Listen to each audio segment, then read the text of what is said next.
বাংলাদেশ এবং বাংলাদেশের বাইরে পৃথিবীর বিভিন্ন প্রান্তে যে যেখান থেকে চ্যানেল আই দেখছেন আপনাদের সকলকে সাদর আমন্ত্রণ তৃতীয় মাত্রা দেখবার জন্য। সাম্প্রতিক নানা বিষয় নিয়ে আলোচনার জন্য আমার সঙ্গে স্টুডিওতে রয়েছেন আমার বায়ে বসা আছেন ঢাকা বিশ্ববিদ্যালয়ের গণযোগাযোগ ও সাংবাদিকতা বিভাগের অধ্যাপক ডক্টর শামীম রেজা এবং আমার ডানে রয়েছেন রাজনৈতিক পর্যবেক্ষক ও বিশ্লেষক প্রাক্তন সেনা কর্মকর্তা মেজর জিল্লুর রহমান। স্বাগত আপনাদের দুজনকে তৃতীয় মাত্রায়। সামনে নির্বাচন নিয়ে অনেকেই এটা গণতান্ত্রিক প্রক্রিয়া উত্তরণের একটা পন্থা হিসেবে দেখছেন এবং অনেকে খুব আশাবাদী এবং অনেকের মধ্যে নানা রকমের উদ্বেগ উৎকণ্ঠাও রয়েছে এবং এক ধরনের অনিশ্চয়তা বা যে রাজনৈতিক প্রক্রিয়ার মধ্য দিয়ে বাংলাদেশ এখন যাচ্ছে সেটা নিয়ে যথেষ্ট পরিমাণে জাতীয়ভাবে আঞ্চলিকভাবে এবং আন্তর্জাতিকভাবে নানা রকমের প্রশ্ন উঠতে শুরু করেছে। প্রফেসর শামীম রেজা কী দেখেন, আপনি কতটা আশাবাদী অথবা অনেকে আমাকে বলেন যে আমি নিরাশা ছড়াই, সো আপনি সেই পথে হাঁটবেন কি না? আপনার নিশ্চয় স্মরণ আছে যে এই বড় পট পরিবর্তনের পরে রাজনৈতিক পরিবর্তন পরে আপনার অনুষ্ঠানেই আমরা যারা রাজনীতি বিশ্লেষণ করেন, নিরাপত্তা নিয়ে চিন্তা ভাবনা করেন, দেশের রাজনীতি নিয়ে ভাবেন, তাদের অনেকেই আমরা কিন্তু ঝুঁকির কথাগুলো তখনই স্মরণ করিয়ে দিয়েছিলাম এবং এটাও বলেছিলাম যে ঝুঁকির কথা স্মরণ করানোর মানে কিন্তু এই না যে আপনার কোনো সম্ভাবনা নেই। ঝুঁকিগুলো আপনি নিরসন করেন এবং ঝুঁকিগুলোর মাত্রা কমিয়ে আনেন, এটাই হচ্ছে আমাদের উদ্দেশ্য ঝুঁকি। কিন্তু আমাদের অনেক সহকর্মী, রাজনৈতিক বন্ধুবান্ধব খুব ইতিবাচকভাবে এই বিশ্লেষণগুলো দেখেছেন বলে মনে হয় না। তারা মনে করেছেন যে ঝুঁকির কথা বলা মানেই বোধহয় উত্তরণ হবে না। তো নির্বাচনের অথবা সরকারের সমালোচনা করা। নির্বাচনের কথা কিন্তু আমরা প্রায় প্রথম সপ্তাহ থেকে আমার যদি ভুল না হয়ে থাকে তৃতীয় মাত্রায় বা প্রথম মাসে অন্তত আমরা বলেছিলাম দেখেন সবচেয়ে ভালো হবে দ্রুত একটা রাজনৈতিক উত্তরণ, নির্বাচন দেওয়া এবং সেই নির্বাচনের মাধ্যমে রাজনৈতিকভাবে নির্বাচিত ব্যক্তিদের হাতে ক্ষমতা হস্তান্তর করা, এই লক্ষ্যে কাজ করা সরকারের, আর তার নিয়মিত কাজকর্ম তো থাকবেই। কিন্তু আপনি যদি নির্বাচনের সময়ের নির্ধারণের প্রক্রিয়াটাও দেখেন সেটা খুব স্ট্রাগলিং হয়ে উঠল, যেটা হওয়ার কথা না। এখন সরকার কৃতিত্ব নিতেই পারেন যে আমি তো সময় বলেছি, আমি তো কোনোদিন বলিনি নির্বাচন হবে না। প্রধান উপদেষ্টা বারবারই বলেছেন হ্যাঁ নির্বাচন হবে, আমি দিয়ে যাব। কিন্তু এর একটা সময়কাল নির্ধারণটাও কিন্তু খুব সহজ প্রক্রিয়ায় করা যায়নি। বিভিন্ন রকম প্রকাশ্য দেন দরবার, বলা, হতাশা, করবেন কি করবেন না, নানা রকম গুজব, তারপরে আমরা একটা সময় পেয়েছি। এবং আমি মনে করি যে এই যদি কিছুটা কৃতিত্বের দাবিদার থাকে তাহলে গণমাধ্যমকে সেই কৃতিত্ব দিতে হবে যে নিরবচ্ছিন্নভাবে বলা হয়েছে যে আপনার তো একটা লক্ষ্য থাকতে হবে এবং সেই লক্ষ্যটা অবশ্যই নির্বাচন। তার মধ্যে সংস্কার তো গুরুত্বপূর্ণ, আমরা কেউই সংস্কারের বিপক্ষে কথা বলিনি, প্রত্যেকেই সংস্কারের পক্ষে। যদিও অন্য সময় হয়তো আলোচনা করা যাবে যে সংস্কার বাস্তবায়নে যে আদেশগুলো জারি হচ্ছে সেটা সংস্কারের সুপারিশের কতখানি প্রতিফলন হচ্ছে। নির্বাচনের কথাতেই আসি, আমরা তারিখ পেলাম, একটা সময় পেলাম, তফসিল এখন আরও একটা নির্দিষ্ট ফর্মে আসলো। কিন্তু সাম্প্রতিক সময়ে যে ঘটনা প্রবাহের মধ্য দিয়ে আমরা যাচ্ছি সেটা আমাদেরকে আবার কোন বার্তা দিচ্ছে? একজন গুলিবিদ্ধ হওয়া মানে তো, এবং একই সঙ্গে আমরা অনেকগুলো বক্তব্য সাম্প্রতিক সময় মাঠ থেকে উঠে এসেছে। মাঠ থেকে এই কারণে বলছি যে সেটা সরকারের বক্তব্য না, কিন্তু গুরুত্বপূর্ণ অংশীজন যারা রাজনীতিতে, বিশেষ করে তরুণদের পক্ষ থেকে আমরা কিন্তু সরকারের বক্তব্য না হলেও যদি আপনি সরকারের কর্তা ব্যক্তিদের বক্তব্য অ্যানালাইসিস করেন তাহলে দেখবেন যে ওইসব বক্তব্যের প্রতি তাদের প্রচ্ছন্ন সমর্থন হলো বা এক ধরনের প্যাট্রোনাইজেশন কিন্তু আছে। আপনি যদি সূক্ষ্মভাবে ইন বিটুইন দ্য লাইনস পড়বার চেষ্টা করেন তাহলে এই আলোচনার একটু সুযোগ দেন। আপনার কথাটা যদি গ্রহণ করি, আমি কিছুটা আপনার এই প্রসঙ্গটা অনেকটা এড়িয়েই যেতে চেয়েছিলাম, কিন্তু আপনি যখন প্রসঙ্গ উত্থাপন করলেন, এমন কিছু বক্তব্য আসছে যে আপনি যদি বিদ্যমান আইন ধরেন, সংবিধানে যে বিধিবিধান আছে, তাহলে কিন্তু সরকার ব্যবস্থাই গ্রহণ করতে পারে। আমি যদি সাধারণভাবে বলি, আপনাকে মত প্রকাশের স্বাধীনতা দেওয়া হয়েছে, সমাবেশের স্বাধীনতা হচ্ছে, কিন্তু একটা কিন্তুর তালিকা আছে, তাই না? এখন আমরা বিলোপ করিনি। তো সেই কিন্তুর তালিকায় কিন্তু আছে যে বিদেশের সাথে সম্পর্ক নষ্ট হয়, প্রতিবেশীর সঙ্গে সম্পর্ক নষ্ট হয়, বৈদেশিক সম্পর্ক নষ্ট হয়, সামাজিকভাবে অস্থিরতা তৈরি হয়, এমন কথা আপনি বলতে পারবেন না। রাষ্ট্র আপনাকে নিয়ন্ত্রণ রেখা টেনে দিচ্ছে এবং যদি বলেন সে ব্যাপারে ব্যবস্থা গ্রহণেরও অধিকার রাষ্ট্র বা সরকারের কিন্তু আছে। এবং সেটার সাথে নির্বাচনের সম্পর্ক কি? নির্বাচনের সম্পর্ক এটাই যে আপনি একটা প্রক্রিয়ায় ঢুকছেন যখন আপনার আন্তর্জাতিক স্বীকৃতির প্রয়োজন, আন্তর্জাতিক সমর্থনের প্রয়োজন। আমরা গত 15 বছরে কি বলার চেষ্টা করেছি যে নির্বাচনটা হচ্ছে না, সঠিকভাবে হচ্ছে না, কিন্তু আমাদের এই যে সঠিক হচ্ছে না এটা বলার জন্য কেউ দাঁড়াচ্ছে না। এটা মানতেই হবে যে আমাদের সহযোগীরাও কিন্তু বলেননি, আমাদের দাতা সংস্থাগুলো জোর গলায় বলেননি। যারা এখানে বিনিয়োগ করতে চান, দীর্ঘদিন ধরে যারা বিনিয়োগ করে আসছেন, কোনো দেশের নাম না বলি, সেটা পশ্চিমা হোক বা আমাদের প্রাচ্য দেশীয় ধনী রাষ্ট্রগুলো হোক, তারাও কি জোর গলায় বলেছে যে দেখো এটা কিন্তু অংশগ্রহণমূলক হচ্ছে না, আমরা স্বস্তির মধ্যে নাই, তারপরে আমরা বিনিয়োগ করছি জনগণের স্বার্থে। বরং প্রতিযোগিতা দেখেছে কে কত আগে এটাকে বৈধতা দিতে পারে, স্বীকৃতি দিতে পারে। তার অর্থ হলো যে এই নির্বাচনে হয়তো এরকম একটা সম্ভাবনা থাকবে যে কে আপনাকে স্বীকৃতি দিচ্ছে, কে আপনাকে স্বীকৃতি দিচ্ছে না। আপনি প্রশ্ন তুলতে পারেন বা বলতে পারেন যে আগে যেমন অ্যাজ ইউজুয়াল ছিল বিজনেস, এখনও তাই হবে। হ্যাঁ, হয়তো হবে, বিশ্বের স্বার্থ এরকম, বাণিজ্যের স্বার্থ এরকম। কিন্তু মনে রাখতে হবে যে আপনি দেশ হিসেবে, জাতি হিসেবে কতদিন এটা টানবেন। এখন আপনি একটা উত্তেজনকর পরিস্থিতি তৈরি করছেন, বিশেষ করে প্রতিবেশীর সঙ্গে। যে প্রতিবেশীর সঙ্গে আর 1 বছর পরে আপনার পানি চুক্তি নবায়ন করতে হবে, যে প্রতিবেশীর সঙ্গে আপনি যে তিস্তা অববাহিকার বৃহৎ পরিকল্পনা গ্রহণ করছেন, সেখানে চীন বিনিয়োগ করুক, অন্য কেউ বিনিয়োগ করুক, সেটা পরের কথা। আপনাকে আরও গুরুত্বপূর্ণ পক্ষকে নিয়ে এটা করতে হবে। আপনার এমনও প্রতিবেশী আছে যার সঙ্গে আপনার অসংখ্য অভিন্ন নদীর আপনার সমাধানগুলো করতে হবে, যার উপরে আপনার বাণিজ্য নির্ভরশীলতা রয়েছে। পৃথিবীর বহু দেশের সঙ্গে বাণিজ্য ঘাটতি আছে, তারা স্মরণ করিয়ে দেয়। বাণিজ্য ঘাটতি সহ কিন্তু আপনি তার সঙ্গে বাণিজ্য করে যাচ্ছেন, কাজকর্ম করে যাচ্ছেন। সমস্যা আছে, সমস্যা তো আমরা এখন বলতে গেলে বলবো এটা তার দিক থেকে। এখানে তারও জাতপাত নিয়ে সমস্যা আছে। সেও আসামে বাঙালি জাতিভুক্তদের উপরে সে যথেষ্ট চড়াও হচ্ছে, সংকট তৈরি করছে। পশ্চিমবঙ্গে বাংলা বললেই সেখানে তাকে বাংলাদেশি বলে চিহ্নিত করা হচ্ছে। ভারতের যে কোনো জায়গাতে বাংলা ভাষাভাষী বলে সেটা ভারতের সংবিধানও সেটা নিয়ে, দুঃখিত, পার্লামেন্টেও সেটা নিয়ে আলোচনা হয়েছে, তাদের রাজনীতিবিদরাও এটা নিয়ে যথেষ্ট তৎপর, সেটা তাদের বিষয়। কিন্তু প্রশ্ন হচ্ছে যে আমি এমন একটা পরিস্থিতি যদি আমার মধ্যে তৈরি করি এবং এই ধারণা দিই যে আপনার যারা ক্ষতি হয়ে উঠতে পারে, আপনার নিরাপত্তার জন্য যারা হুমকি হয়ে উঠতে পারে, সেই হুমকিকে আপনি জাগিয়ে রাখতে চাচ্ছেন, এটা তো কোনো কূটনীতির সুলভ কাজ হলো না। এখন নির্বাচনের সঙ্গে এটাই আমি গুরুত্ব আবারও দেখছি, আমি একই কথা বারবার বলছি যে আপনি এইরকম একটা জটিল আবহ তৈরি করছেন, আবার আপনি সেই জটিল আবহের মধ্যে দিয়ে একটা নির্বাচনে যেতে চাইছেন, আবার সেই নির্বাচনে যাবার পরে আপনি আন্তর্জাতিক স্বীকৃতিও চাইছেন। আন্তর্জাতিক স্বীকৃতি তো প্রত্যেকেই চায়, নির্বাচনটা তো বৈধ, গ্রহণযোগ্য, তাই না? তার তো একটা অবস্থান তৈরি করতে হবে, নাহলে তো সেই আবার সেই সার্কুলার একটা অবস্থার মধ্যে আমরা পড়ে যাব। তো যে কারণে আমার কাছে মনে হচ্ছে যে আমরা নিরাপত্তা ঝুঁকিগুলো কমানোর কোনো প্রচেষ্টা দৃশ্যমান দেখছি না, বরং যখনই এটা একটা স্থিতিশীলতার দিকে আসছে, তখনই নতুন আর একটা পরিস্থিতি সেখানে জন্ম হচ্ছে। এবং আর একটা হতে পারে যে আমরা সংকটগুলোকে বা নিরাপত্তার ঝুঁকিগুলোকে আসলে নিরূপণ করতে চাইছি কিনা। আমি যদি মনে করি যে পুরো দায়িত্বটা একটা নির্বাচিত সরকারের, তাহলে আমরা অত্যন্ত ভুল দিকে পুরো বিষয়টাকে ঠেলে দিচ্ছি। আর একটা হতে পারে, এটা কিছুটা ষড়যন্ত্র তত্ত্বের মতো মনে হতে পারে, যে এমন কিছু পক্ষ যারা হয়তো মনে করছেন যে তাদের নির্বাচনে, এই নির্বাচনে অন্তত ভালো করবার সম্ভাবনা নেই।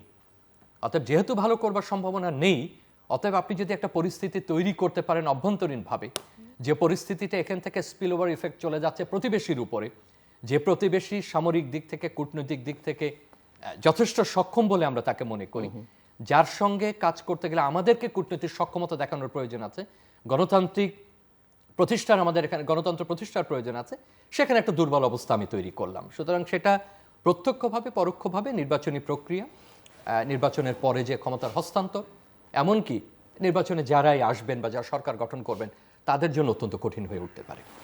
মেজজুলুর রহমান, আমি একটু ওনার কথার সূত্রে যাব ব্যাখ্যায়।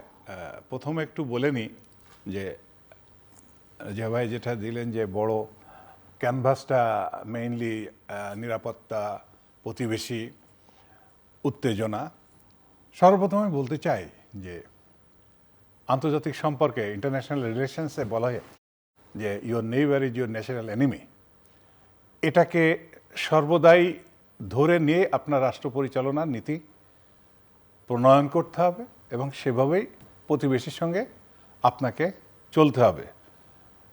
নো নেইবার ইজ অ্যাবসলিউট পাওয়ার।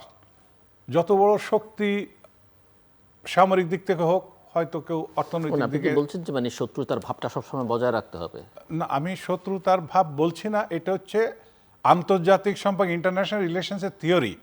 এটা এ কারণে, কারণ ওই দুইটা হাড়ি এক জায়গায় থাকলে খুঁটাখুটি টুকাটুকি এটা লাগতে পারে। সেটা হলো উনি যেটা বলছে যে কতটুক সহনীয় পর্যায়ে আনা যায়, কতটুক কাছাকাছি আনা যায়, দ্যাটস দ্য গুড সাজেশন ওনার কথার ভিতরে রয়েছে। বিষয়টা হলো যে আমরা এমন একটা প্রতিবেশীর কাছে আছি যে প্রতিবেশী এই দেশের সেটা সেটা ধরেন ডিফেন্স স্ট্র্যাটেজি ঠিক করবার জন্য বা অন্য যে কোনো কারণে হতে পারে, সেটা গোপনে হতে পারে, কিন্তু আন্তর্জাতিক সম্পর্ক আমি নিজে কিছু পড়াশোনা করেছি। সো আপনি যেটা বলছেন যে পুরো নীতিটাই ওইভাবে প্রণয়ন করতে হবে, এটা একটা strategy, I'm not sure about that. না, ওই নীতির কথা তো বলছি যে আপনাকে সেভাবেই ম্যানেজ করে চলতে হবে। পাইলট ফিশিং প্রজেক্ট, যে বড় হাঙ্গরের পাশে ছোট মাছ চলে, ওর পেটের পাশ দিয়ে ও যেন তাকে আক্রমণ করতে না পারে, সো এই স্ট্র্যাটেজি সে মেনটেন করে চলে। এখন আমি আসি যে আমাদের প্রতিবেশী সম্পর্কে একটু পিছনে আমি আলোচনা করব, হয়তো অনেকে এটা বলবে যে বিতর্কের কথা, যে প্রতিবেশী আমার দৃষ্টিতে, আমার বিশ্লেষণে মনে হয় এই স্বাধীন দেশটা তারা কখনো মেনে নেয়নি মনের থেকে। সেটা কেমন যদি ব্যাখ্যা বলেন, অনেকে বলে আমাদের স্বাধীনতায় তারা আমাদের সাহায্য করেছে। নো, তারা তো আমাদের স্বাধীনতার জন্য কিছু করে নাই, তারা করেছে পাকিস্তানকে ভাঙার জন্য, দুটুকরো করার জন্য, দুর্বল করার জন্য, যাতে একচ্ছত্র আধিপত্য এবং এখানে ক্ষমতার দাপট তাদের হাতে থেকে যায়। এটা হচ্ছে আমার দৃষ্টিভঙ্গি। স্বাধীনতার পরপর কি আমরা দেখছি যে আমরা তাদের কিছু শর্ত, তোমার নিজস্ব সেনাবাহিনী থাকতে পারবে না, প্রশাসন আমরা দিব, ইত্যাদি ইত্যাদি অনেক তথ্য দেওয়ার পরে ওটা দেখে আমাদের সৈয়দ নুরুল ইসলাম নাকি মাথা ঘুরে পড়ে গেছিল ওই সমস্ত ড্রাফট তাদের দেখে। আবার এখন শোনা যাচ্ছে যে আমাদের সংবিধানও নাকি আগেই তাদের ড্রাফট করা ছিল। এটা তো একটা বিতর্কিত বিষয়। বাট আমার কথা হলো যে আমরা স্বাধীনতার জন্য গিয়েছি, আর তারা আসছে যে এটাকে আমরা ভেঙে দুর্বল করে দেব। স্বাধীনতার পর আমরা কি দেখলাম, যে এই দেশে আমাদের সামরিক বাহিনী সব ইনঅ্যাক্টিভ, নামে মাত্র আছে স্কেলেটন ফর্মে। রক্ষী বাহিনী গঠন করা হল এবং রক্ষী বাহিনীর জন্য তারা অর্থ দিত, সামরিক বাহিনীর জন্য তাদের কোনো সাহায্য ছিল না স্বাধীনতার পরপর। তারপর আরও সিরিয়াস কোনটা হয়েছে, যে চিটাগাং হিল ট্র্যাক্সে শান্তি বাহিনী, এখন বলতে হয় হাসনাত আবদুল্লাহ একটা কথা বলেছে, উনি ইয়াং লিডার, হয়তো এই জন্য বলেছেন, আরও পরিপক্কতা আসলে তো ওইভাবে কাঁচা কথা বলবেন না, যে আমাদের খুব জনপ্রিয় লিডার হাদি, খুব আপনি যেটা বললেন অত্যন্ত মর্মাহত সবাই, গোটা জাতি। তো এই অবস্থার মধ্যে তার সঙ্গী যারা ছিল রাজপথে গুলি খেয়েছে, তাদের একটা মায়া মমতা তো থাকে, তাদের একটা আবেগ থাকে। সেই আবেগ থেকে তিনি বলে ফেলেছেন যে আমাদের লিডারদের এখানে হত্যা করে, হামলা করে তারা যে সেভ হেভেন পাচ্ছে ভারতে, তো সেই কথার প্রেক্ষিতে বললেও এটা তো ভারতের বা আমাদের প্রতিবেশী তার বিবেচনায় নিতে হবে, যেটা সত্য, এটা মিথ্যা না। আমরা দেখেছি চিটাগাং হিল ট্র্যাক্টে এই শান্তি বাহিনী, তাদের সৃষ্টি, শান্তি বাহিনী তাদের হারবার করত, তাদের ক্যাম্প, তাদের অস্ত্র, তাদের প্রশিক্ষণ, তাদের লজিস্টিক সবই তারা দিয়েছে। আমি তো সামরিক অফিসার, আমি তো এসব ফেস করেছি। আমরা অনেকে ভাসুরের নাম নিতে একটু সংশয় করি, আমার এখন আর সংশয় নাই, কারণ আমি রক্ত ঝরিয়েছি, আমার সহকর্মী হারিয়েছে, আমরা অনেক ক্ষতিগ্রস্ত হয়েছি। শেষ পর্যন্ত কি হয়েছে, আমরা যাতে মেরুদণ্ড সোজা করতে না পারি তার জন্য গত 15 বছর, এখন দেখলাম যে আমাদের মাননীয় পররাষ্ট্র উপদেষ্টা বলেছেন যে আমাদের এখন ওসিয়াত শোনার সময় না এবং ওসিয়াত দেওয়া উচিত না। প্রতিবেশী ভারতকে বলেছে যে গত 15টি বছর যখন নির্বাচন হয়েছে, নামমাত্র এক দলের নির্বাচন, আর লোক দেখানোর জন্য জাতীয় পার্টিকে 2-3 টুকরো করে একদিকে রওশন এরশাদকে খাড়া করে রেখেছে, অন্যদিকে জিএম কাদেরকে রেখেছে, আর একদিকে ব্যারিস্টার আনিসুল ইসলাম আর কাজী ফিরোজ রশিদ, এই 2-3 ভাগ রেখেছে যে আমি যা চাই, ইউ হ্যাভ টু বো your head to my will. It was the policy of Sheikh Hasina, and behind that Sheikh Hasina was simply the doll of remote control of Delhi. তো এটা তো আমরা বুঝতে পারি। তাহলে এখন তারা বলছে ইনক্লুসিভ নির্বাচনের কথা, আন্তর্জাতিক নির্বাচনের স্ট্যান্ডার্ড কথা। গত 15 বছর আপনাদের মুখটা কুলু বেটে রেখেছিলেন কি জন্য? তখন হাসিনা, এখানে শেখ হাসিনা আপনাদের প্লান্টেড প্রধানমন্ত্রী ছিল, গোটা দেশটা তাদের হাতে তুলে দিয়েছে। আপনি জাস্ট আমি জাস্ট একটা জিনিস, যে তারা কি বললো না বললো, তারা তো কি করেছে আমরা সবাই জানি। এখন কি বলছে না বলছে সেটাও খুব গুরুত্বপূর্ণ নয়, গুরুত্বপূর্ণ হচ্ছে যে আমরা আসলে কি চাই। আমরা কি এটা ভালো নির্বাচন চাই? আমরা কি এটি অবাধ, সুষ্ঠু, গ্রহণযোগ্য, অংশগ্রহণমূলক, অন্তর্ভুক্তিমূলক নির্বাচন চাই কিনা, যে নির্বাচন নিয়ে দেশে বা বিদেশে কোনো প্রশ্ন উঠবে না? হ্যাঁ, এটা চাই। এখানে আপনার সঙ্গে আমি আগে আলোচনা করে গিয়েছি যে একটু গভীরে আমাদের চিন্তা করতে হবে। মানে আমরা যদি সেরকম নির্বাচন করি, সে আবার শত্রু হোক বা যাই হোক না, কেউ তো আর এটা নিয়ে কথা বলার প্রশ্ন ওঠে না। কথা কখন মানুষ বলে, কিন্তু একটু ইঙ্গিত না, উনি একটু ভালো করেই বলেছেন যে একটা সরকার আসলো, সে সরকারকে তো দেশ পরিচালনা করতে হবে। তা এরকম একটা উত্তপ্ত পরিস্থিতির মধ্যে নামমাত্র যদি একটা নির্বাচন আমরা করি, যেটাকে আমরা অন্তর্ভুক্তিমূলক বলি, আগে আমি বলেছিলাম জাতীয় পার্টির কথাটা এখানে বলতে হয়। আমি সেদিন বলেছিলাম যে তাদের সম্পর্কে সরকারের কোনো বিধি নিষেধ এখনো তেমন চোখে পড়ছে না, অথচ আন্ডারহ্যান্ডে কোনো একটা চাপ নিশ্চয়ই আছে। তারা সম্মুখ সারিতে এসে নির্বাচন করার সেরকম প্রস্তুতি বা তাদের সেই প্রচার করতে পারছে না। তো এই অবস্থার মধ্যে আমি বলবো যে আমরা চাই শান্তি, অন্তর্ভুক্তিমূলক নির্বাচন। সেই অন্তর্ভুক্তির ভিতরে যেহেতু সদ্য এই বিশ্ব রেকর্ড করার একটা অভ্যুত্থান ঘটে গেছে, মানবাধিকার লঙ্ঘন, আরেকটাকে বলবো যে গণহত্যা যে দল করেছে, সে দলকে অন্তত জাতি এই সময় নির্বাচনী কর্মকাণ্ডে দেখতে চায় না। আর তাদেরকে যদি এখন কোনো স্পেস দেওয়া হয়, তাহলে সরকার যে সংস্কার করতে চায় বা যে কাজগুলো সুষ্ঠুভাবে করতে চায়, হয়তো সেখানে বাধাগ্রস্ত হবে। আবার মানুষের সেন্টিমেন্ট, উত্তাপ, উত্তেজনা তৈরি করতে না পারে, সেজন্য সরকার হয়তো সাময়িক কোনো রকমে তাদেরকে করেছে, স্থগিত করেছে। কোনোটা কিন্তু বন্ধ করে নাই বা তাদের রেজিস্ট্রেশন ক্যান্সেল করে নাই, সবই স্থগিত।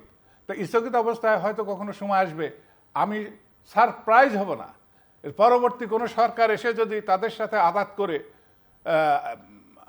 মোটামুটি দেশ পরিচালনার জন্য একটা পথ খুঁজে নেয়, তাতে আমি সত্যি আশ্চর্য হবে না।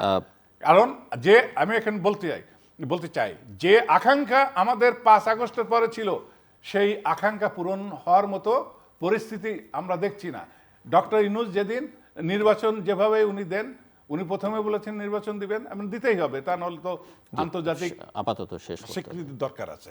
তো সেই ক্ষেত্রে আমাদের সামনে যে বড় আশা করেছিলাম, সেই আশাটা পূরণ হচ্ছে না, এটুকু আমি বলতে পারি। এখন দুটো আমি নির্বাচনের প্রসঙ্গে আবার যাব, তার আগে একটু ভাইয়ের সঙ্গে আমি দ্বিমত পোষণ করি। সামরিক দৃষ্টিকোণ থেকে অ্যাডভার্সারিকে ধরা আর উন্মুক্ত কূটনীতি এক না। আমরা যে কোনো সামরিক যখন আয়োজন করি, আমাদের পরিকল্পনা গ্রহণ করি, স্বাভাবিকভাবে আমাকে শত্রু কল্পনা করতে হয় এবং শত্রুর একটা বিবেচনা থাকে, সেই অনুযায়ী আমি প্রস্তুতি নিই। অ্যাডভার্সারি হিসেবে তো মায়ানমারকেও আমাকে চিন্তা করতে হবে। আমি তো মায়ানমারের সঙ্গে কতটুকু পেরে উঠেছি, আমার 1.5 মিলিয়ন লোক এখানে, এবং সেটার জন্য আমার যে দুটো বড় পক্ষকে দরকার, তার একটা ভারত, একটা চীন। এখন যদি ধরে নিন চীন অত্যন্ত গুরুত্বপূর্ণভাবে এগিয়ে আসলো আমাদের ব্যবসা বাণিজ্য সমস্ত কিছুর ক্ষেত্রে আগামী দিনগুলোতে, তাহলে আপনি ভারতকে পাবেন না। আবার যদি ভারত এগিয়ে আসে, তাহলে আপনি চীনকে পাবেন না। সুতরাং আপনি সামরিক অ্যাডভার্সারি তৈরি করে শুধুমাত্র আপনি কূটনৈতিক সমাধান যেতে পারবেন না। আপনি যেমন প্রায় সবগুলো দেশের কথাই বলেছেন, নাম উচ্চারণ করে, যে তারা আসলে গত 15 বছর নির্বাচনগুলোতে একভাবে না একভাবে মেনে নিয়েছে। উনি যেমন ভারতের কথা বললেন, মেজর জিল্লু যেমন ভারতের কথা বললেন, কিন্তু বাংলাদেশে কেউ চীনের কথা বলে না। চীন যে ভারতের সঙ্গে একটা কম্পিটিশনে ছিল যে কে আগে অভিনন্দন জানাবে, সোনার নৌকা নিয়ে কে যাবে, চীনের কথা কিন্তু এটা শুধু না। দেখুন, এটা অনেক অনেক জটিল, উন্মুক্তভাবে আলোচনাগুলোর যাওয়ার মতো সংস্কৃতিতে আমরা এখনো প্রবেশ করিনি। যেমন ধরুন, আপনি যদি অ্যাডভার্সারির কল্পনা করেন, তাহলে যে রাষ্ট্র থেকে আলাদা আপনি স্বাধীন হয়েছেন, সেও আপনার অ্যাডভার্সারি। সুতরাং এগুলো একেবারে অন্য মাত্রায় চলে যায়। কিন্তু নিঃসন্দেহে সামরিক যে আপনার যে অবজেক্টিভ থাকে, যে উদ্দেশ্য থাকে, সেটার সঙ্গে আমরা কোনো দ্বিমত পোষণ করছি না, কারণ ওই অনুযায়ী তার প্রস্তুতি নিতে হয়, সামরিক প্রস্তুতি, প্রশিক্ষণ, কর্মপরিকল্পনা। আমরা যে কূটনীতির কথা বলছি, সেখানে অর্থনৈতিক কূটনীতি জড়িত, সেখানে আমাদের ঐতিহ্যবাহী কূটনীতি জড়িত, অর্থাৎ আমি ট্রেডিশনাল ডিপ্লোমেসির কথা বলছি, সেখানে পাবলিক ডিপ্লোমেসির মতো জড়িত। আমরা কি কোনোদিন ভেবেছি 20 বছর আগে যে এই গণমাধ্যম কত বড় একটা সফট ডিপ্লোমেসির কাজে ব্যবহৃত হতে পারে, যেটা আজকে আপনি, আমি, আমরা তিনজন মিলে আলোচনা করছি। আমি ওইটা বলেই যেটা বলছি যে আমাদের নির্বাচনের আগে আমরা যদি ওই ধরনের আন্তঃরাষ্ট্রীয় উত্তাপ ছড়াতে থাকি, যেটা আমাদের ব্যাপার, যেমন ধরেন আসবো এই প্রসঙ্গগুলো, তো আমাদের নির্বাচন নিয়ে অসংখ্য ইস্যুজ আছে, আমরা সেইটা নিরসন না করে, সেটা সমাধান না করে আমাদের দিক থেকে আমরা যে বয়সের হই না কেন, যখন রাজনৈতিক বক্তব্য চলে যায়, তখন কিন্তু আর বয়স দিয়ে সেটাকে সমাধান করা যায় না, তাই না? পৃথিবীর অনেক তরুণ বয়সে হচ্ছে, গাদ্দাফি থেকে শুরু করে, আমি গাদ্দাফি খারাপ ভালো উদাহরণ অর্থে বলছি না, বয়সের উদাহরণ, প্রচুর মানুষ তরুণ বয়সে রাষ্ট্রের দায়িত্ব গ্রহণ করেছেন এবং গুরুত্বপূর্ণ ভূমিকা পালন করেছেন। আবার অনেক পরিণত বয়সে এসেও যে বড় কোনো পরিবর্তন করা গেছে তা না, কিন্তু যখন রাষ্ট্রের মধ্যে থেকে কোনো বক্তব্য উচ্চারিত হয়, এবং আমার ভাষায় আমি যদি সামরিক ভাষায়ও তাকে অ্যাডভার্সারি ধরি, সে সহজে নেবে কেন সেটাকে? তা তো সহজভাবে নেবার কোনো কারণ নেই। সমস্যাটা হচ্ছে আমরা ধরে নিচ্ছি এটা তত্ত্বাবধায়ক সরকার না, যে 3 মাস রুটিন ওয়ার্ক করে সে চলে যাবে, এটা বিয়ন্ড সেটা। এবং এটা একটা দীর্ঘ সময় ধরে সরকার পরিচালনা করেছে, সংস্কার করেছে, কাজ করেছে, অনেক কিছু করেছে। নতুন যে সরকার আসবে, অর্থাৎ নির্বাচনের মাধ্যমে নির্বাচিত হয়ে, সেই সরকারের উপরে যে বার্ডেনটা পড়বে, সে কি আভ্যন্তরীণ বার্ডেনটা সমাধান করবে, নাকি সে ওই ওই সীমানার ওই পাশে গিয়ে নতুন নতুন করে বার্ডেন আপনার চিন্তা করতে পারবে? সামরিক অ্যাডভাইজারিতে আপনি আগে যাচ্ছেন কেন? আগে তো না, সামরিক তো লাস্ট রিসোর্ট। আপনার কথাতেই আমি আসছি, আপনার কথাতে ওই জন্য আমি বলছি, আমি তো ডিপ্লোমেসি বাদ দিছি না, ডিপ্লোমেসি তো নিশ্চয়ই ফার্স্ট, আপনার কথাই যোগ করে সামরিক তো শেষ resource. Why you pet your big শেষ করুক, না, আমি উনি এটা শেষ শেষ করুক, করুক। উনি শেষ করুক। না, শেষ করি। যেমন ধরুন আমি আমি আমি আপনার প্রশ্নের উত্তরটা এইভাবে দিচ্ছি। যেমন ধরুন ভারতের নিরাপত্তা বিঘ্নিত হতো, খোলাখুলি বলি, 7 সিস্টার্সের যে সমস্ত বাহিনীগুলো কাজ করতো, বা যে ধরনের সংশ্লেষ আপনার আমার বা জারি ছিল না কেন, আপনার আমার বলতে আমি রাষ্ট্রীয় কর্তব্য বোঝাচ্ছি, সেটা বিগত সরকার সেখান থেকে সরে এসেছে। বিগত সরকার খারাপ ভালো সেটা আমাদের ডোমেস্টিক ইস্যু, আমরা তাদের ব্যাপারে হ্যাপি ছিলাম না, বা আমরা তাদের ব্যাপারে খুশি ছিলাম না।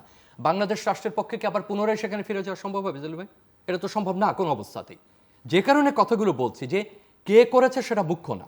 আপনি যখন একটা স্থিতিশীল অবস্থা তৈরি করেছেন, সেই স্থিতির অবস্থাটাকে আপনি এইভাবে হঠাৎ করে ওপেন একটা ডিসকোর্সের মধ্য দিয়ে একটা উত্তেজনা তৈরি করে কি আপনি সেটা সামরিকভাবে সক্ষম যে আবার আপনি সেই পুরনো অবস্থাতে ফিরে যাবেন?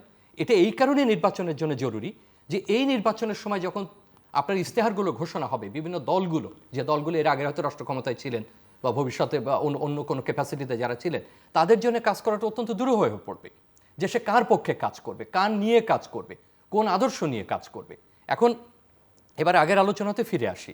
আমাদের নির্বাচনের যেগুলো সংকট আমরা এখন দেখতে পাচ্ছি, এখন অস্ত্র উদ্ধার হয়নি। কারণ অস্ত্র যদি পুরোপুরি উদ্ধার হতো তাহলে তো এই ধরনের ঘটনাগুলো ঘটতো না। এখন আমাদের পুলিশ বাহিনী পূর্ণাঙ্গভাবে গঠিত না, তাদেরকে নিয়ে আমাদেরকে নির্বাচনে যেতে হবে। এখন পর্যন্ত যে পরিমাণে আমরা হতাহতের অবস্থা দেখতে পাচ্ছি, গুলি ছড়া হচ্ছে, নিহত হয়েছে এরকম, এখন আপনি হয়তো বলতে পারেন বা আমরা হয়তো বলতে পারবো যে ভাই এটা তো দুষ্কৃতকারী চলে গেছে, আর এই অস্ত্রটা পাচ্ছে কোথায়, সেই সুযোগটা নিচ্ছে কিভাবে? এবং আমাদের দলের মধ্যে যে দ্বন্দ্ব, এটা তো আর লুকানোর কোনো কিছু নেই। বড় অন্তত যদি একটা দলের কথা বলি, তার ভেতরে আপনার এই প্রার্থিতা নিয়ে বলেন, অন্য কিছু নিয়ে বলেন, মানে 2 স্তরে আমরা জটিলতার মধ্যে আছি। এরকম একটা পরিস্থিতি নিয়ে আর আপনি 1 মাস যদি ওইভাবে ধরি, আপনি 1-1.5 মাস পর একটা নির্বাচনে যাবেন, সেই সময় আপনি যদি রাষ্ট্রীয় পর্যায়ে এই ধরনের নিরাপত্তা ঝুঁকি তৈরি করতে থাকেন, হ্যাঁ আমি যদি আপনার সঙ্গে একমত যে ঠিক আছে, এটা বলা মানে এই না যে আমি আগামীকাল এটা করব, এটা আমরা করি না। কিন্তু প্রশ্ন হলো যে এটা তো একটা অজুহাত, এই সুযোগটা তো অন্যরা গ্রহণ করে যে আপনার এখান থেকে বিবৃতিটা আসছে। দেখেন, ওই মার্কিন যুক্তরাষ্ট্র উপসাগরে আক্রমণ করেছে দেখে ঢাকার মিছিল করা আর অন্য বক্তব্য এক না, ওটা অনেক দূরে।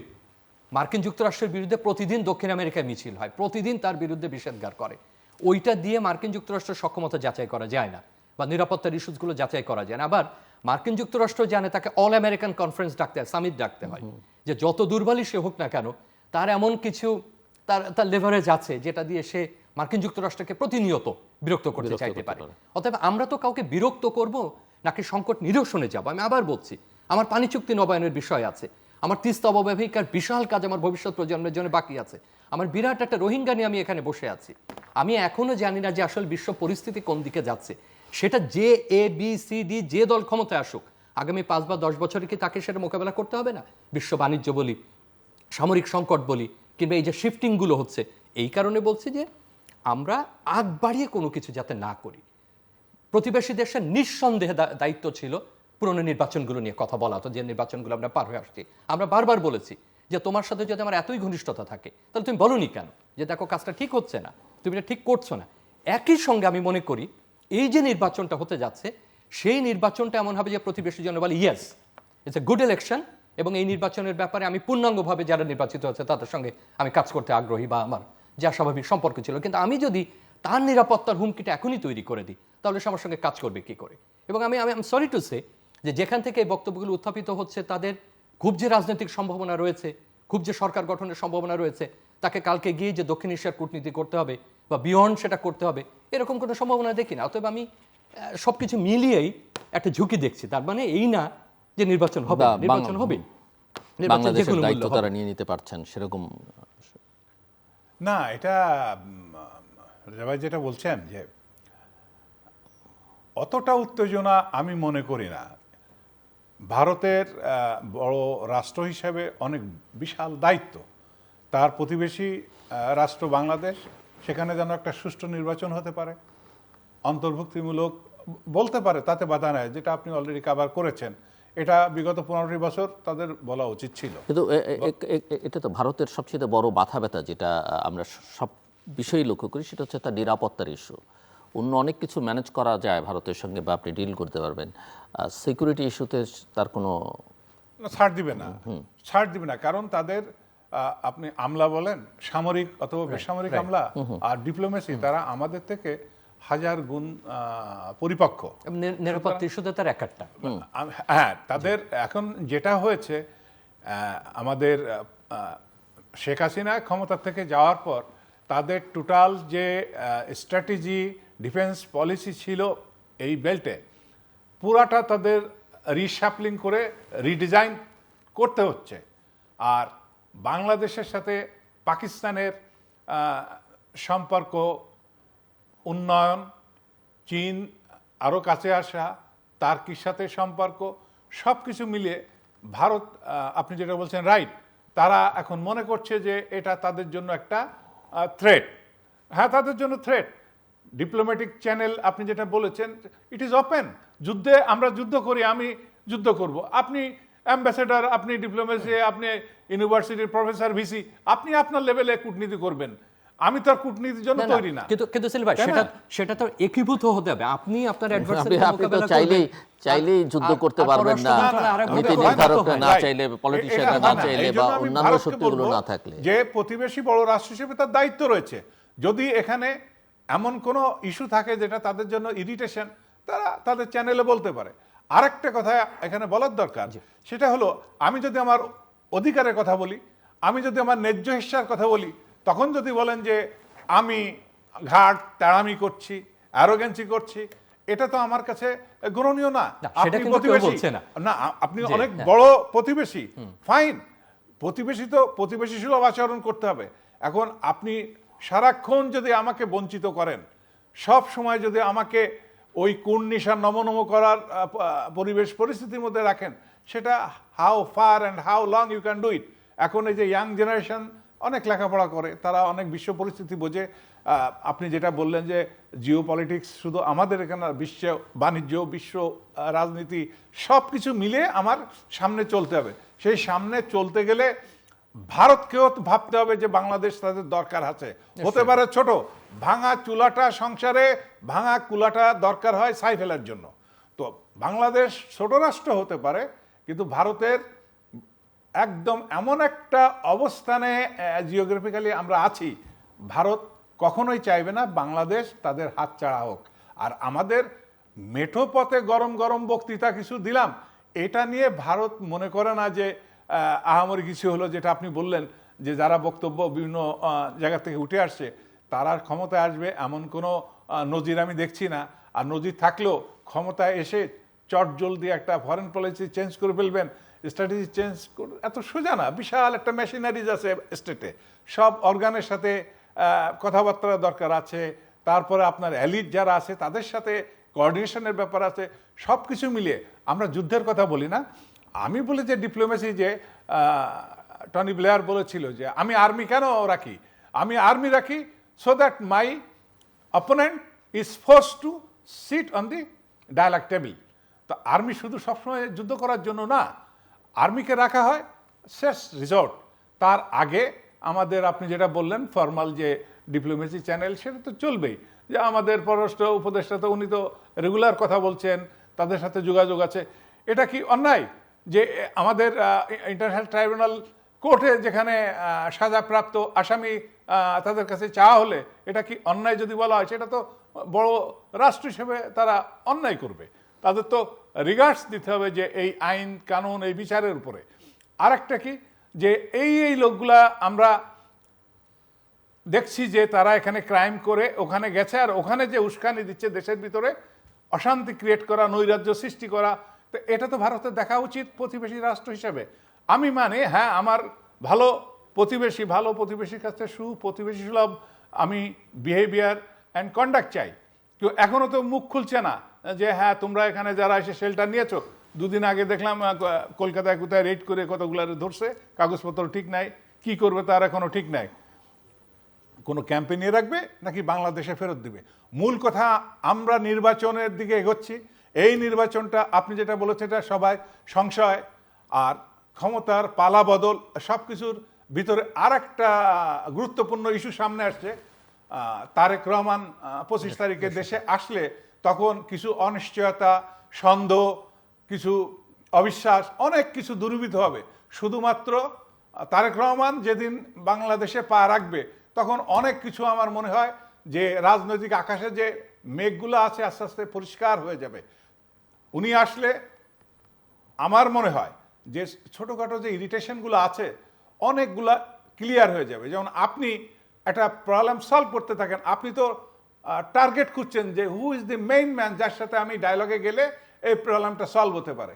এখন যে প্রবলেম যারা আছে তাদের সাথে তারা তো চিরস্থায়ী না, ফেব্রুয়ারি পরে তারা থাকবে না, তো তাদের পিছনে কথা বলা ওয়াস্টেজ অফ টাইম তারা মনে করছে। তো সেই ক্ষেত্রে আমার মনে হয় যে সামনে হয়তো একটা ভালো সময় আসতে পারে।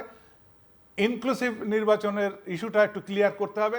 জাতীয় পার্টিকে আমি মনে করি, আমি এই সরকারকে আমি খুব নিরপেক্ষভাবে আমি সমর্থন করি। যা করেছে ভঙ্গুর অবস্থায়, প্রশাসন নাই, পুলিশ নাই, সব কিছু এলোমেলো, তার মধ্যে যেভাবে জোড়াতালি দিয়ে ডক্টর ইউনূস ওনার ফেস ভ্যালু দিয়ে যতটুকুনি প্রথমে বলেছে আমি এক্সপার্ট না দেশ চালানো, তারপরে যতটুকু চেষ্টা করেছে এই পর্যন্ত টেনে নিয়ে আসতেন, ড্রাগিং করতে করতে নির্বাচন পর্যন্ত আমাদের এনে দিচ্ছেন। তো এই জায়গা থেকে আমাদের শুরু করতে হবে। সেই শুরু করতে গেলে আমি সরকারকে বলবো যে জাতীয় পার্টি যদি আসে এটা তো খারাপ না। আপনি যেটা বলছেন, উনি বলছেন যে ইন্টারন্যাশনাল কমিউনিটিও জানবে যে হ্যাঁ সবাইকে নিয়েছো। জাতীয় পার্টি কতটুকু ভালো, হয়তো এনসিপি বলছে যে না তারা আগে দোষর ছিল, ওই রকম এখন তো ওই নুক্তা খুঁজে খুঁজে রাজনীতি করা যাবে না। এখন যে পরিস্থিতি জাতিকে ঐক্যবদ্ধ জায়গায় এনে আমাদের সামনে এগোতে হবে। এখন আমরা বিভক্তির পথে যদি হাঁটি রাষ্ট্রীয় স্বার্থে, দলের স্বার্থ দেখার জন্য, অর্থাৎ রাষ্ট্রের স্বার্থটাকে আমি বড় করে না দেখে দলের স্বার্থের জন্য একটা নির্ধারণ বিভক্তি এবং বিভিন্ন ইস্যু নিয়ে সামনে আমি এইটা মানি, এই সংস্কার পরে করব, এইটা সংবিধানে এইভাবে নাই, আমি না হলে কি নয়, গেলে কি না জানি কি হয়, এই সব অজুহাত না দিয়ে এখন আমাদের বড় ঐক্যের দরকার। এই ঐক্য সমস্ত দলকে এখানে নির্বাচনে আসতে হবে। ঐক্যবদ্ধ কমিশন চেষ্টা করলো কি কদ্দূর এগুলো, আর এই যে আপনি ভালো কাজ সংস্কারের কথা বলছেন বিবেচনা, সেটাই কতখানি এগুলো আমি আপনার কাছে পরে শুনতে আসছি। যদি আপনি বলছেন সমস্ত প্রক্রিয়া আপনি সমর্থন করেন। মানে যদিও আলোচনাটা শুরু করেছিলাম নির্বাচনের ঝুঁকি অঝুঁকি নিয়ে, স্বাভাবিকভাবে আমরা যখন এই অনুষ্ঠানটা করছি তখন অত্যন্ত গুরুত্বপূর্ণ মানে দুই রাষ্ট্রের কূটনৈতিক টানাপোড়েন চলছে। ভাইয়ের কথাটা আমি একেবারে কয়েক সেকেন্ডে শেষ করে নির্বাচনে আলোচনা আসবে। দেখেন, এই জন্য আলোচনাটা গুরুত্বপূর্ণ। গত 2-3 দিনের ঘটনা প্রবাহগুলো আপনি দেখেন। আমরা ভারতের হাইকমিশনারকে তলব করেছি, তারাও কাউন্টার মেজার হিসেবে আমাদের হাইকমিশনারকে সেখানে তলব করেছে। আমরা মোটামুটি যে ধরনের বাক্য আমরা সবসময় বলে থাকি কূটনৈতিক পর্যায়ে সেগুলোই তাদেরকে বলেছে, আগের চাইতে কড়া ভাষায়। কিন্তু আমাদের হাইকমিশনারকে যে কথাগুলো শুনতে হচ্ছে তো তার থেকে অনেক অনেক গুণ বেশি, এবং এতগুলো বেশি আপনি যদি প্রতিটা অনুচ্ছেদ পড়েন, যতটুকু আমরা জেনেছি এটা তার হুবহু বা একেবারে ওটার কনভারসেশনটা তো ট্রান্সক্রাইব করা হয়নি। তো সেইটা আমাদের প্রত্যেকটা ধরে ধরে এখন উত্তর দিতে হচ্ছে, আলোচনা করতে হচ্ছে, চিন্তা করতে হচ্ছে। আমি এই কারণে গুরুত্বপূর্ণ মনে করছি, আপনার কথাতেই আসি, বা তার আগে আমি অনুমতিটা বলিনি, নির্বাচন হবে, নির্বাচন নিয়ে সংশয় নেই, এটা আমাদের তিনজনের কারোরই সংশয় নেই। কিন্তু সংশয়টা হয়তো মাঠ পর্যায়ে সন্দেহ আছে। আপনি যে কথাটা বলুন আমার খুব পছন্দ হচ্ছে, বিভক্তি আছে। এই বিভক্তি আপনি আমি আলোচনা করে সমাধান করতে পারবো না, এই সন্দেহ আমি হঠাৎ করে নিরসন করতে পারবো না, কিংবা এই অবিশ্বাস আমি হঠাৎ করে তাকে একেবারে বিশ্বাসী করে তুলতে পারবো না। কিন্তু আমরা যারা বুঝি, আপনি যে কথাটা বললেন যে স্টেট মেকানিজম বুঝি, পরিকল্পনা বলো, সব কিছু বুঝি, তারা বুঝি যে পরিস্থিতিই হোক না কেন আমি ধাক্কাধাক্কি করি আর গোলমাল করি আর লাঠি নিয়ে বের হই, নির্বাচন হবে। কিন্তু প্রশ্ন হলো যে নির্বাচন হবার পরে আপনি যাকে দায়িত্ব দেবেন বা যাদেরকে দায়িত্ব নিতে বলবেন, তিনি যে যারাই নেন না কেন তাদের পরিস্থিতিটা কি হবে, সেটাকে আমরা কোনোদিনই তাহলে বিবেচনা আনবো না। আজকে আলোচনার প্রেক্ষাপটটা কেন তৈরি হলো যে আমাকে এমন একটা জিনিস গত 15-17 বছরে দিয়ে গেছে যে যেটা থেকে আমি বেরই হতে পারছি না। আমি কেন বারবার এই প্রতিবেশীর আলোচনা করছে, আমার নির্বাচনের আলোচনা, তার মধ্যে প্রতিবেশীর আলোচনা কেন চলে আসে? কারণ আমরা লেজুরটা থেকে বের হতে পারছি না। কোনো না কোনোভাবে আমরা জড়িয়ে যাচ্ছি, হয় প্রতিবেশী রাষ্ট্রের সঙ্গে এর একটা সংশ্লেষ আছে, না হলে আগের সরকারের কর্মপরিকল্পনার সঙ্গে এর একটা যুক্ত আছে। কোনো কিছু থেকে আমরা এই অনেকগুলো পেঁচানো তার আমরা সোজা করতে পারছি না। ঠিক এই সময় আমার আর নির্বাচনের 1-1.5 মাস বাকি থাকতে আবার আমি নতুন করে এক ধরনের জিওপলিটিক্যাল, এক ধরনের নিরাপত্তা সংক্রান্ত আমি এই ফাঁদে কেন পা দিচ্ছি, মানে ফাঁদটাকে কেউ পেতে দিচ্ছে নাকি আমি নিজেই নিজের ফাঁদ তৈরি করছি, প্রশ্নটা ওখানে। কিন্তু যদি নির্বাচনের কথা আসে, উনিও যেটা বললেন সেই প্রসঙ্গে আসি, যে একটা বড় দলের নেতা তিনি অনেক দিন পরে দেশে ফিরবেন, জি তারেক সাহেব, সেক্ষেত্রে যেটা আশা করা যায় একটা হলো যে উনি ফেরার পরে তার দলের একটা বড় ধরনের শৃঙ্খলাজনিত পরিবর্তন আসবে বলে আমার মনে হয়। কারণ দলের মধ্যে একটা বড় ধরনের সংকট না বলি, একটা চ্যালেঞ্জ চলছে, এটা তো লুকানোর কোনো কিছু নেই। অসংখ্য প্রার্থীরা তাদের নিজেদের মধ্যে গোলযোগ করছেন, হতাহতের ঘটনা ঘটেছে, অস্থিরতা সেখানে তৈরি হচ্ছে। তারেক যে আসার পরে যেটা হয় যে উনি বাইরে থেকে নেতৃত্ব দিচ্ছেন দীর্ঘ সময় পরে, কিন্তু তার সশরীর উপস্থিতির তো একটা আলাদা মূল্য আছে। এত বড় দলের নেতা, দীর্ঘদিন তিনি প্রবাস জীবনে ছিলেন। আমি মনে করি প্রথমে তার দলের শৃঙ্খলা ফিরে আসবে এবং যারা আন্দোলিক গ্রুপ আছে, বিদ্রোহী আছে, ভিন্ন মতের আছে, তারা একটা শৃঙ্খলার মধ্যে আসবে। এটা বড় অংশ কিন্তু অবদান রাখবে এই নির্বাচন সংক্রান্ত যে ঝুঁকিগুলো তৈরি হয়েছে সেটা কমাতে। কারণ একটা বড় দল যদি শান্ত হয় তখন স্বাভাবিকভাবে আমার মনে হয় যে 50% কাজ এখানে হয়ে যায়। কিন্তু বাকি কাজগুলোর কথা আবারও বলবো, এই যে অস্ত্র উদ্ধারের বিষয়টা, পুলিশকে যতটুকু পারা যায়, 1.5 মাসে তো আর পুলিশকে আমি রাতারাতি পুনর্গঠন করে সক্ষম করে তুলতে পারবো না, কিন্তু একটা পদ্ধতি তো। আমার কিন্তু একটা প্রশ্ন আছে আপনাদের কাছে, দুজনের কাছে, যে এই যে প্রায় 1.5 বছর পুলিশকে পুনর্গঠনের জন্য কি করা হয়েছে? একমাত্র পোশাক পরিবর্তন এবং তার পেছনে অর্থ ব্যয় করা ছাড়া, এবং সেটা আবার আগের ধারাবাহিকতা এমন কিছু কিনা যে বড় কিছু খরচ করলে সেখান থেকে কিছু ভাগ আমি যদি আলোচনার প্রসঙ্গে মানে এটা আরেকটা আলোচনার হয়তো ফ্রন্ট উন্মুক্ত হয়ে যায়, তাও সংক্ষেপে বলি, দুদকের যে ড্রাফট তৈরি হয়েছে, খসড়া তৈরি হয়েছে, এই কমিশনে যিনি কাজ করেছেন দীর্ঘদিন, তিনি বা তারাই বলছেন যে তারা যেটা সুপারিশ করেছেন সেটা সেখানে আসেনি, এবং এমন এমন জায়গায় হাত দেওয়া হয়েছে যে এটা করার আগের যে অবস্থা ছিল আমাদের পুরনো যে আইন বা বিধি, তার মধ্যে আপনি দীর্ঘদিন মিডিয়া কমিশন নিয়ে আমরা দুজন একাধিকবার আলাপ করেছি। পুলিশ কমিশন যে জায়গাগুলোতে পরিবর্তনের কথা বলা হয়েছে সুপারিশে, সেই জায়গাগুলো সেখানে অনুপস্থিত। এরকম অন্তত 3 বা 4টা খসড়া বা আদেশের উদাহরণ দেওয়া যেতে পারে যেটা কিন্তু সে প্রতিফলন হচ্ছে না। তার মানে এই না যে খসড়া তৈরি হচ্ছে না, তার মানে এই না যে বিল আমরা বানাচ্ছি না। যেটা ঘটছে, আপনি আবার সেই পুরনো রীতিতে ফিরে যাচ্ছেন, হয়তো জায়গাটা পাল্টাচ্ছে, শব্দটা পাল্টাচ্ছে। তার মানে এটা আরেকটা দিক, যে আপনি যে কথা একটা উনিও বলছিলেন যে আমরা তো একটা ভালো সংস্কারই চেয়েছি, এবং সংস্কার তো কোনো দলের না, সংস্কারটা প্রতিষ্ঠানের, সংস্কারটা দেশের, আমাদের যার উপরে নির্ভর করতে। আমরা 55 বছর ধরে একই কথা বলে আসছি যে ঠিক আছে, মাঝে মধ্যে আমরা ভালো নির্বাচন করি, মাঝে মধ্যে আমরা ভালো হই, মাঝে মধ্যে আমরা খারাপ হই, কিন্তু আমাদের প্রধান ঘাটতিটা হলো আমরা প্রতিষ্ঠান তৈরি করতে পারিনি। নির্বাচন কমিশনই কেবলমাত্র একটা প্রতিষ্ঠান না, নির্বাচনী প্রক্রিয়া তৈরি করাও একটা প্রাতিষ্ঠানিক কার্যক্রমের অংশ, যেটা আমাদের 15 বছর ভেঙে পড়েছে। 35 বছর 40 বছর বয়স হয়ে গেছে, সে এখনো পর্যন্ত ভোট দিতে পারে না। যেটা আমরা আমাদের শিক্ষার্থী নির্বাচনের সময় পর্যন্ত দেখেছি যে তরুণের বয়স 22 বছর 24 বছর, সে এসে অত্যন্ত সরলভাবে প্রশ্ন করতে, ভোট কী করে দিতে হয়, মানে কোথায় সিল দিতে হয়, কী দিতে হয়, তার তো কোনো দোষ না। অথচ ইতোমধ্যে তার একাধিক নির্বাচনে অংশগ্রহণ করার কথা, জাতীয় নির্বাচন, স্থানীয় নির্বাচন।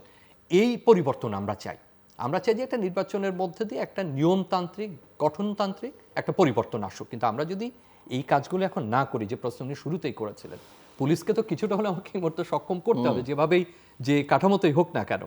এবং দলের যে কথা উনিও বললেন যে বিএনপির বড় নেতা তারেক রহমান সাহেব যখন উনি আসবেন, সেটা একটা পরিবর্তন তো আমরা প্রত্যাশা করছি। কিন্তু অন্যান্য দলগুলোর একই রকমভাবে শৃঙ্খলার অভাব নেই ঠিকই, কিন্তু বক্তব্য কিন্তু যথেষ্ট পরিমাণে দেওয়া হচ্ছে। মানে এটা একটা নতুন রীতি, মানে কারোর শৃঙ্খলার অভাব দেখা যাচ্ছে, তাতে হতাহতের ঘটনা ঘটছে, আর যারা আবার শৃঙ্খলা সংক্রান্ত জটিলতা তৈরি করছেন না, তারা এমন এমন বক্তব্য দিচ্ছেন যে বক্তব্যের জের হিসাবে আমাকে অন্যরকম টেনশন তৈরি করতে হচ্ছে। তো আমার বক্তব্য এইটাই যে নির্বাচন হওয়া তো প্রয়োজন, নির্বাচন হবে, কিন্তু সেই নির্বাচনটা যেন সুষ্ঠু হয়, নির্বাচনী প্রক্রিয়াটা যেন সুষ্ঠু হয়, নির্বাচনটা যেন ঝুঁকিমুক্ত হয়। রাজনৈতিক দলের নিঃসন্দেহে সেখানে ভূমিকা রয়েছে। প্রধান উপদেষ্টা তো 3-4 অংশজনের কথা বলেছেন, রাজনৈতিক দলের কথা বলেছেন, কমিশনের কথা বলেছেন, অন্যান্যদের কথা বলেছেন, কোনো দ্বিমত নেই তার সঙ্গে।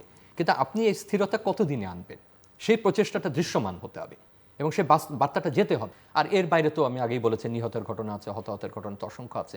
সুতরাং আমাদের আভ্যন্তরীণভাবে যদি আমরা দৃঢ় একটা ভিত্তির উপরে না দাঁড়াই, যে কথা ভাই এক পর্যায়ে একটু বলেছিলেন, যে আমি যদি আমার মুক্তিযুদ্ধের ইতিহাস, আমার বয়ান, আমার অনুসন্ধান যদি আমি জারি না রাখতে পারি, আমি যদি আমার ডোমেস্টিক ফ্রন্টে আমার নির্বাচন ঠিক না করতে পারি, তাহলে দুদিন পরে মায়ানমার আমাকে মনে করবে যে দুর্বল, আমার যা ইচ্ছা তাকে পাঠিয়ে দেওয়া যাবে।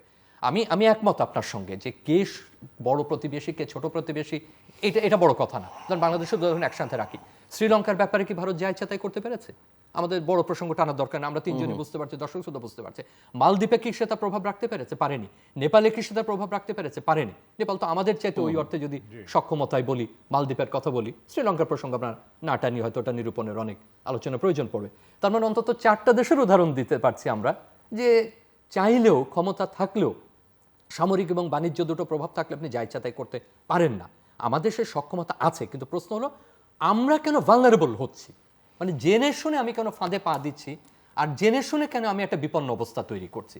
এবং আমি মনে করি যে নির্বাচনকে সামনে রেখে এই আলোচনা একেবারে বিযুক্ত করা যাবে না। মেজজুল্লুর রহমান, আপনি সঠিক বলেছেন, তবে এই যে হাই কমিশনারদের তলব করা, এবং আমরা একটু আলোচনাটাকে শেষও করে আনতে হবে। হ্যাঁ হ্যাঁ, তলব করা, কড়া বার্তা দেওয়া, মিষ্টি কড়া কথা বলা, এগুলো হচ্ছে কমন ড্রিল। না, ঠিক কারণ আছে। সরকার যখন পরিচালনা করবে, ওই ভারতে যদি বাংলাদেশ সম্পর্কে এলোমেলো কথা বলে, তখন সরকার একটা চাপ আসে, জনগণ বলবে যে কি ব্যাপার, তারা যে আমাদেরকে এরকম ল্যাং মেরে কথা বললো, তোমরা যে ঘুমিয়ে আছো কুম্ভকুমিরের মতো, তখন ওই যে ডেকে আনবে। This is a common drill. এখন আসি, না, কিন্তু ভাই কমন ড্রিলটা কখন হচ্ছে সেই সময়কালটা গুরুত্বপূর্ণ সময়টা কিনা? খুব গুরুত্বপূর্ণ। আপনি এই যদি এটা সময় আমাকে 1 বছর আগে বলতেন আমি এই উদ্বেগ প্রকাশ করতাম। আমি আসি 1.5 মাস আগে। আমি যেভাবে যত সিরিয়াস আমার মনে হচ্ছে আপনার কথায়, যে না, আমার নিরাপত্তা কথায় না শুধু। এবং ভারতের সাথে আমাদের যে একটা নিরাপত্তা বা সম্পর্কের অবনতি হচ্ছে, সামনে আমাদের অনেক ইস্যু আছে, বিশেষ করে আমি ওইটাই গুরুত্ব দিই, পরবর্তীতে যে সরকারটা দায়িত্ব নেবে, সেই সরকার পরিচালনা করতে গেলে ডেফিনেটলি একটা বড় প্রতিবেশী ভারতের সহযোগিতা আমরা কামনা করি। ঠিক আমি আগে বলে গিয়েছি, ভারতকেও ঠিক তদ্রূপভাবে নিশ্চয়ই। যে একসাথে চলার নীতিতে যেতে হবে। ভারতের অনেক কূটনীতি বলেন আর পররাষ্ট্রনীতি ভুল পথে হাঁটার জন্য তার কোনো নেইবারের সাথে ভালো সম্পর্ক রাখতে পারে না। তাদের বুঝতে হবে যে আমাদের এখন কিছু দিতে হবে, খালি নিব দিব না তা হবে না, তাদের কিছু দিতে হবে। বাংলাদেশের যে পরিস্থিতি আমি বললাম, যে আমরা সামনে যে নির্বাচনের দিকে এগিয়ে যাচ্ছি, নির্বাচন হবে। নির্বাচন কেমন হবে, সংশয় কারণ নাই, নির্বাচন হবে। আবার এর মধ্যে একটা ফ্লুইড সিচুয়েশন, পরিস্থিতি কোন দিকে যাবে, কি হবে, এক ধরনের আমাদের ইউটিউবার আছে, গণমাধ্যম, সমাজ মাধ্যম, সব জায়গায় নিজের কাল্পনিক কিছু কথা, কিছু কন্টেন্ট ছেড়ে দেয়, তখন মানুষ অনেক সময় বিভ্রান্তির মধ্যে পড়ে যায়। তবে একথা ঠিক, আমাদের নির্বাচন হতে যাচ্ছে, হবে। নির্বাচনের সাথে সাথে আমি একথাটা বলতে চাই যে যত বেশি সংখ্যক দল, তাদের অন্তর্ভুক্তি করার পরিবেশ সৃষ্টি করে দিতে হবে। এখন আসি পুলিশ সংস্কার নিয়ে। পুলিশ সংস্কার নিয়ে আমি বলি যে পুলিশের খুব নাম করা অফিসার বর্তমানে যে আছে আমাদের পুলিশ স্বরাষ্ট্র মন্ত্রণালয়, যে খুদা বক্স, আমরা একসাথে খুব যে গুড ফ্রেন্ড অফ মাইন, একসাথে আমরা কাজ করেছি। তারপর আরও সিনিয়র কয়েকজন অফিসার রিটায়ার্ড। এই সংস্কার নিয়ে আমি লিখেছি, তাদের পরামর্শ নিয়েছি। তারা আমাকে বলেছে যে জিল্লুর ভাই, এই ইস্যু মূল জিনিস কি, কোনো রাজনৈতিক দল, কোনো রাজনৈতিক নেতা যেন পুলিশকে ব্যবহার করতে না পারে। অর্থাৎ কার নামে মামলা হবে, কার নামে চার্জশিট হবে, কাকে গ্রেপ্তার করতে হবে, কোনো নেতা কোনো মন্ত্রীর কথায় তা হবে না। যেমন প্রধানমন্ত্রী একজন ম্যাজিস্ট্রেটকে চাকরি দেন, কিন্তু ম্যাজিস্ট্রেসি যে ক্ষমতাটা, প্রধানমন্ত্রী একজনকে 1 টাকা ফাইন করার ক্ষমতা রাখে না, এটা আমাদের মনে রাখতে হবে। কিন্তু প্রধানমন্ত্রী যারা চাকরি দিছে ওনার কলমের সাইনে চাকরি হয়েছে, সে পারে। অর্থাৎ যার যার দায়িত্ব তাকে করতে দিতে হবে, তাহলে ব্যালেন্স অফ পাওয়ার থাকবে।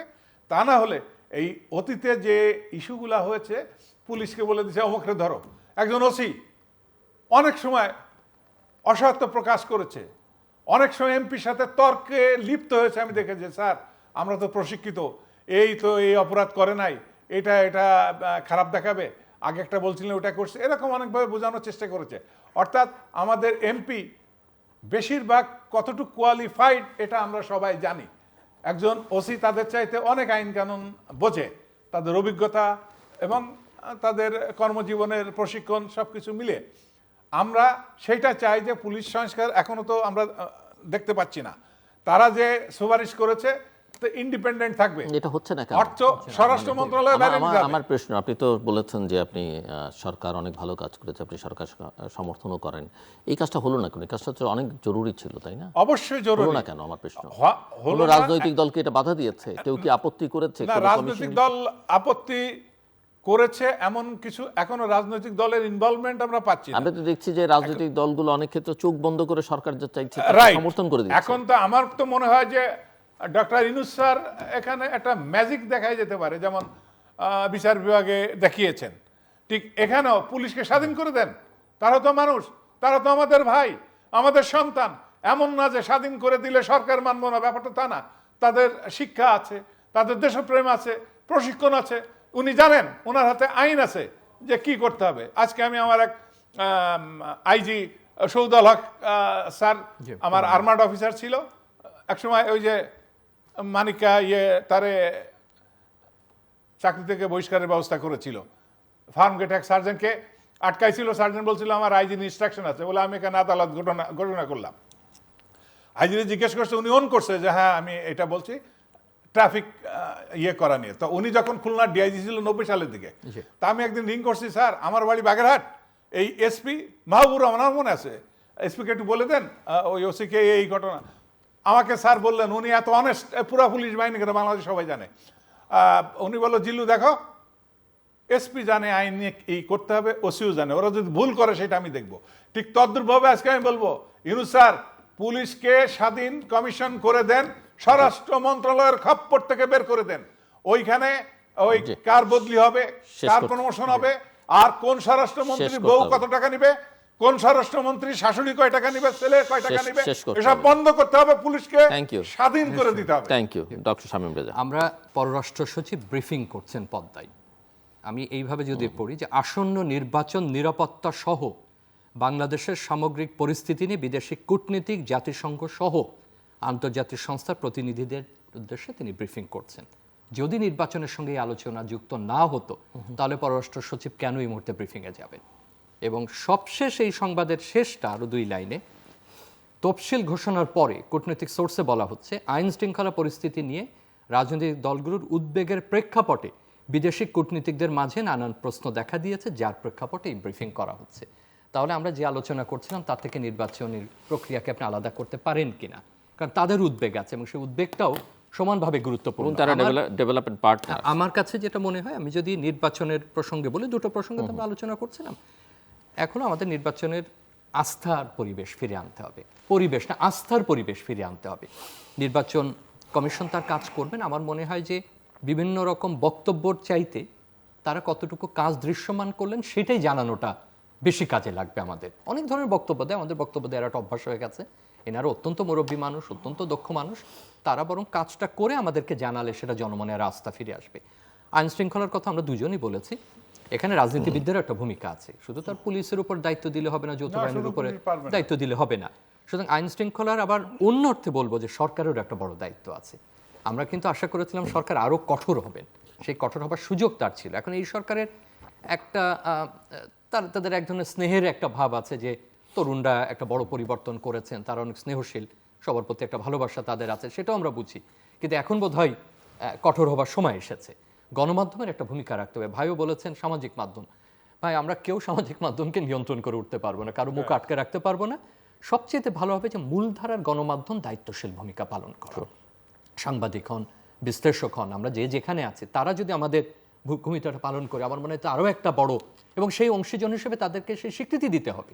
রাজনীতিবিদদেরকেও বুঝতে হবে, সরকার পক্ষকে বুঝতে হবে, নির্বাচন কমিশনকে বুঝতে হবে, প্রার্থীদেরও বুঝতে হবে, ভোটারদেরও বুঝতে হবে যে গণমাধ্যম একটা গুরুত্বপূর্ণ প্রতিষ্ঠান এবং তারও একটা সুরক্ষার প্রয়োজন আছে, তারও একটা দায়িত্ব পালন করবার মতো একটা পরিবেশের দরকার আছে। এবং আন্তর্জাতিক যারা আছেন, যে কথা আমি একটু আগেই বললাম, যে আমাদের সহযোগী হোক, জাতিসংঘ হোক, অন্য হোক, সেটা আমাদের অব্যবহিত প্রতিবেশী হোক আর দূরের প্রতিবেশী হোক, তাদেরও আমার মনে হয় যে উদ্বেগ যেটা আছে সেই উদ্বেগটা আমাদের আমলে নেওয়াটা প্রয়োজন। আর যে কথা ভাই বলছিলেন সেটা দিয়ে আর একটু শেষ করে আমরা যেটা শুরুও করেছিলাম, যে দেখেন আমাদের যে কোনো অ্যান্টি নেইবার রেটরিকগুলো আমাদের একটু সতর্কভাবে দেওয়া, এটা ভালো ফল বয়ে আনেনি। এটা 70-এর দশক, 80-র দশক, আপনিও সেনাবাহিনীতে কর্মরত ছিলেন, দেখেছেন এটা কোনো পেশাজীবীদের উপরে ভালো ভূমিকা রাখে না, এটা সামরিক বেশ অসামরিক কোনো পরিকল্পনা গ্রহণের ক্ষেত্রে এটা সাহায্য করে না।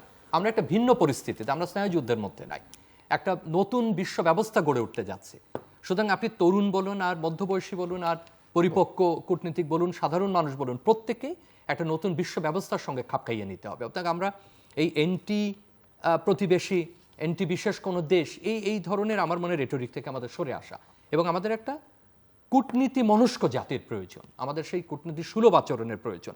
আমরা যেন হঠকারী কোনো কিছু না করি, হঠকারী বক্তব্য না দিই, কারোর ফাঁদে পা না দিই। আর সবশেষে একজন বড় নেতা জনাব তারেক রহমান, তিনি দেশের ফিরে আসছেন, তার নেতা কর্মীদের মধ্যে তিনি ফিরে আসছেন, তার ভালোবাসার জায়গায় তিনি ফিরে আসছেন, তার জন্য আমরা শুভ প্রার্থনা করি। এবং আমরা যে আলোচনা করছিলাম নির্বাচন সম্পর্ক সব নিয়ে, সেখানেও সেটা একটা বড় অবদান রাখবে। দর্শক, অনুষ্ঠানের শেষ প্রান্তে আমরা সামাজিক যোগাযোগ মাধ্যম ফেসবুক, এক্স এবং ইউটিউবে তৃতীয় মাত্রা লাইভ স্ট্রিম হচ্ছে, আপনারা দেখতে পারেন। টেলিভিশনের পর্দায় দেখতে না পারলে যে কোনো সময় যে কোনো স্থান থেকে ইউটিউবে তৃতীয় মাত্রা চ্যানেলটি সাবস্ক্রাইব করে এই পর্ব বা পুরনো পর্বগুলো আপনারা দেখতে পারেন। মিসেসুল্লুর রহমান এবং ডক্টর শামীম রাজ, অসংখ্য ধন্যবাদ এই আলোচনা অংশ নেওয়ার জন্য। দর্শক, নির্বাচনকে সামনে রেখে আমরা কথা বলছিলাম এবং পুরো আলোচনায় নিরাপত্তার প্রশ্নটি সবচেয়ে গুরুত্ব পেয়েছে এবং বাস্তবতা হচ্ছে যে নিরাপত্তার এক গভীর সংকটের মধ্যে বাংলাদেশ আছে এবং পরিস্থিতি আসলে কোনো অবস্থাতেই অভ্যুত্থানের পরে প্রথম 3-4 দিন যতটা স্বস্তিকর ছিল, এমনকি সেদিন পুলিশ অ্যাক্টিভ ছিল না, সরকার ছিল না, কিন্তু মানুষ অনেক ক্ষেত্রেই সহনশীল আচরণ করেছে। ক্রমশ সময় যত গড়িয়েছে আমরা সমাজের বিভিন্ন জায়গায় মব কালচার দেখতে পাচ্ছি, উগ্রতা দেখতে পাচ্ছি এবং সেটা এখন দেশের গণ্ডি পেরিয়ে বাইরের দিকেও নানা রকমের তীর ছোড়া হচ্ছে। এবং যে কারণে আমরা কথিত বলছিলেন যে আমরা একটা কোনো কূটনীতি মনস্ক জাতি আমাদের তৈরি করতে হবে এবং আমরা যেন কোনো নিরাপত্তা তো বটেই, নির্বাচনকে সামনে রেখে কোনো ধরনের ফাঁদে যেন পা না দিই। এই লক্ষণগুলো স্পষ্ট। সরকারের কিছু প্রশংসা আমার আরেক অতিথি করেছেন, কিন্তু শেষ পর্যন্ত আসলে যে অঙ্গীকারগুলো সরকারের, সেটা হচ্ছে সংস্কার, বিচার এবং নির্বাচন, সেই জায়গায় খুব একটা বড় সাফল্য আমরা দেখতে পাই না। সংস্কার নিয়ে বাস্তবত কথা হয়েছে অনেক, কাজ কিছুই হয়নি। বিচারে মাত্র কিছু কিছু ক্ষেত্রে বিচারিক প্রক্রিয়া শুরু হয়েছে। আর সর্বশেষ যেটা কথা, যে নির্বাচন, অনেকেই খুব আশাবাদী নির্বাচন নিয়ে, কিন্তু আমরা অবশ্যই পুরনো নির্বাচনের পুনরাবৃত্তি আর বাংলাদেশে দেখতে চাই না। একটা ভালো নির্বাচন যেটা নিয়ে ভবিষ্যতে প্রশ্ন উঠবে না এবং যেটা বাংলাদেশকে রাজনৈতিক, অর্থনৈতিক, সামাজিকভাবে এবং কূটনৈতিকভাবে একটা স্থিতিশীল পরিস্থিতি তৈরি করে দেবে, সেরকম একটা নির্বাচন আমাদের জন্য দরকার। আমাদের সঙ্গে থাকবার জন্য অসংখ্য ধন্যবাদ। আপনাদের সবার জন্য শুভকামনা।